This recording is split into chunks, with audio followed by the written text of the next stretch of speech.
I can get to heaven on my own good behavior or merit. Well, that makes one of us. Now, since you're so sure, let me ask you, exactly where is heaven? How do you plan on getting there? Before his crucifixion, Jesus informed us via the disciples that there's truly a heaven and that he's personally making it ready to accept those who believe. Let not your heart be troubled. You believe in God, believe also in me. In my Father's house there are many mansions. If it were not so, I would have told you. I go to prepare a place for you. And if I go and prepare a place for you, I will come again and receive you unto myself, that where I am, ye may also be. John 14, verses 1 through 3. So, the only way anyone will get to heaven is by escort of Jesus Christ. Well, that kind of knocks down the I can get to heaven on my own part, doesn't it? What about the part about your being on good behavior? What is good behavior? God describes it as following his laws and statutes.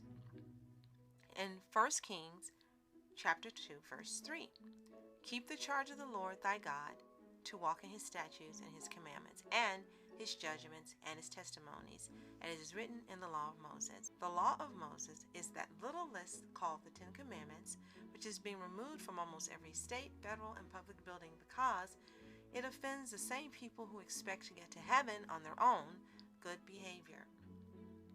If thou shalt not steal, commandment number 8, thou shalt not kill, commandment number 6, and thou shalt honor thy father and mother, commandment number 5, are offensive to you, how on earth, excuse the pun, are you going to get to heaven on good behavior?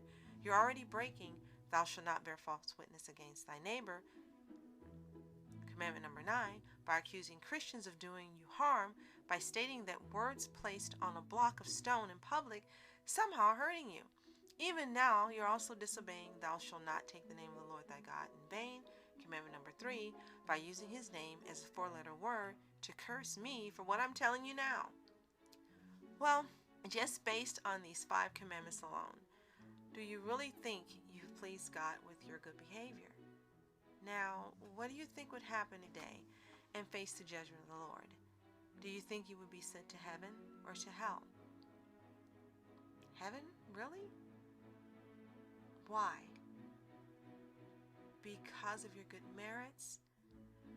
I wouldn't bet the house on that one. Paul the Apostle tells us in Ephesians 2, verses 8 and 9, that for by grace ye are saved through faith, and that not of yourselves, it is of the gift of God, not of works, lest any man should boast. Now, based on this verse, God is not pleased with prideful boasting of any man who thinks he knows the mind and ways of God better than God himself. You can't buy your way into heaven by being good or by doing good works or by doing good deeds. If so, then we would all sin until hell freezes over and then boast of how we got to heaven anyway because of our good deeds. Think about what you've just heard. Just when do you think you would be sent? Just where do you think you would be sent now? Does this worry you? I sure hope so, because there's still something you can do about it if you're listening to this message. Jesus made himself the sacrificial lamb so that all men and women might have the opportunity to be joined back to the Father. He bought our freedom from sin and death with his life. Yes, his salvation is available to everyone, but this gift with purchase must be made as a conscious choice. Why? Because Jesus stated in his own words prior to his death and resurrection, verily I say unto you, except ye be converted and become as little children, ye shall not enter into the kingdom of heaven. Now there it is, point blank. Unless you accept Jesus Christ as your Lord and Savior, he will not return for you to be your escort, and you will not go to heaven. Good. Now I have your attention. Now, let's say you choose to do something about it right now and accept Jesus Christ as your Lord and Savior and go about following 1 Kings chapter 2, verse 3 for a while. But then you decide somewhere down the line you're going to return to the my own good behavior or merit system of thinking because this Jesus thing is just too restrictive for you. I wouldn't recommend that, my friend. You would actually be better off just deciding to throw your soul and your chances at heaven to the winds now and at least have some fun while you have a chance, because according to the Apostle Paul, you will still end up in the same place you were headed for in the beginning. Here's why.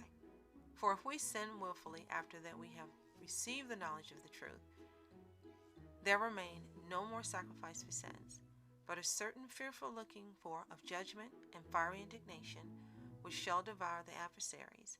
Of how much sore punishment, suppose ye, shall he be thought worthy, who hath trodden under foot the Son of God, and hath counted the blood of the covenant wherewith he was sanctified, and the holy thing hath done despite unto the Spirit of grace. Hebrews 10, verses 26 to 27 and 29. We all have a choice. You can choose to do this, or you can choose not to. Either way, I'll still love you.